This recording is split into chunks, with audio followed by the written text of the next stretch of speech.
Hello, bachcho. Let's read this question. So the question says, at the topmost point of the trajectory for an object that has been projected at an angle theta degree with the horizontal has acceleration. ठीक है, और A option is greater than g, option B less than g, option C zero and option D is equal to g. Okay, तो चलिए बच्चों अब हम इस question को स्टार्ट करते हैं।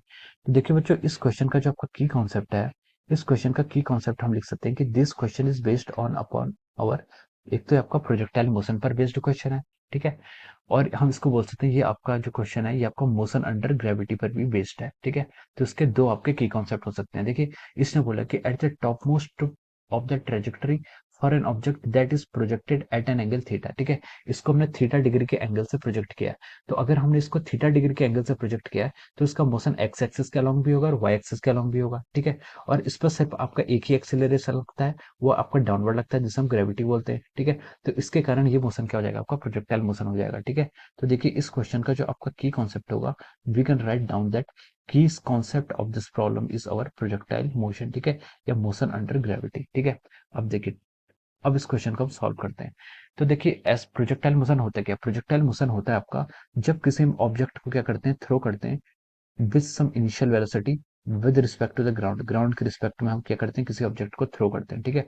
तो क्या होता है, उस ऑब्जेक्ट का के जो मोशन होता है, उस मोशन को हम प्रोजेक्टाइल कहते हैं इन ए प्लेन, किसी प्लेन पर, ठीक है। अब मैं देखिए आपको ये समझाता हूँ। जैसे कि मान लीजिए कोई ऑब्जेक्ट है, हमने उसको क्या यू इनिशियल स्पीड से ऐसे थ्रो किया, ठीक है, किसी ऑब्जेक्ट को हमने यू इनिशियल स्पीड से थ्रो किया which is making an angle of theta degree with the vertical, ठीक है, सॉरी हॉरिजॉन्टल, ठीक है। ये आपको क्वेश्चन में गिवन है। तो जो उसका पाथ होता है बॉडी का, वो आपका इस तरीके का होता है, ठीक है। This is the path of the body. आपकी जो बॉडी होती है उसका पाथ इस तरीके से होता है। इस मोशन को हम क्या बोलते हैं, प्रोजेक्टाइल मोशन बोलते हैं, ठीक है। अब देखिए जब बॉडी क्या होती है, प्रोजेक्टाइल मोशन कर रही होती है, तो देखिए हम उसमें देखिए जो एक्सेलरेशन होता है, एक्सेलरेशन आपका क्या होता है, वाई एक्सिस के अलावा क्या होगा, माइनस जी कैप या फिर माइनस जी जे कैप।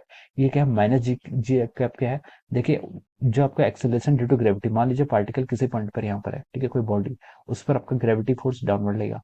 यहाँ पर है मान लीजिए, फिर भी उस पर एक्सेलरेशन डाउनवर्ड लगता है। यहाँ पर है, फिर भी डाउनवर्ड, यहाँ पर है, फिर भी डाउनवर्ड, जस्ट पहुंचने से पहले भी डाउनवर्ड और पहुंच के भी डाउनवर्ड, ठीक है। तो एवरी पॉइंट, हर पॉइंट पर उस पर जो आपका एक्सेलरेशन लगता है, वो क्या लगता है, acceleration due to gravity in that downward direction, ठीक है।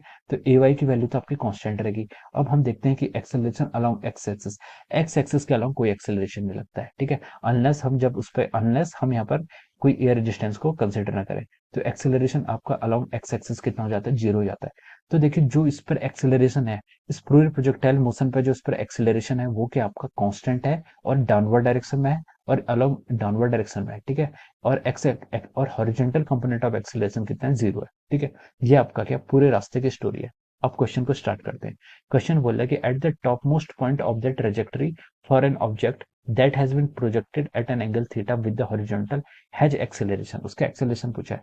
तो देखिए टॉप मोस्ट पॉइंट मान लीजिए ये है, this is the point P which is the top most point, ठीक है। तो देखिए इसके हर पॉइंट पर ही आपका क्या लग रहा है, जो एक्सेलरेशन ड्यू टू ग्रेविटी है अलोंग नेगेटिव वाई एक्सिस, वो हर पॉइंट पर आपकी क्या कांस्टेंट है, ठीक है। एक्सेलरेशन ड्यू टू ग्रेविटी हर पॉइंट पर कांस्टेंट है, तो उसका एक्सेलरेशन क्या रहेगा, हर पॉइंट पर कांस्टेंट ही रहेगा।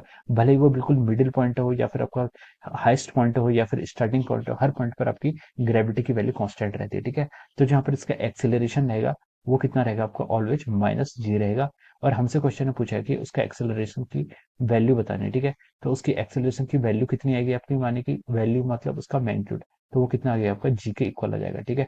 तो देखिए यहाँ पर हमें ऑप्शन डी के, आपका ऑप्शन डी में आपको यही ऑप्शन दिया हुआ है, ठीक है। तो हम लिख सकते हैं यहाँ पर जो एक्सेलरेशन ड्यू टू ग्रेविटी है, उसकी वैल्यू आपकी जी के इक्वल आएगी, ठीक है। So we can write down from here that option D is true. जो आपका क्या है, ऑप्शन डी है, वो क्या आपका ट्रू ऑप्शन है। Okay, this is the right answer. Okay, so option D is the right answer of this question. So I hope you all understood this concept. All the best and thank you so much.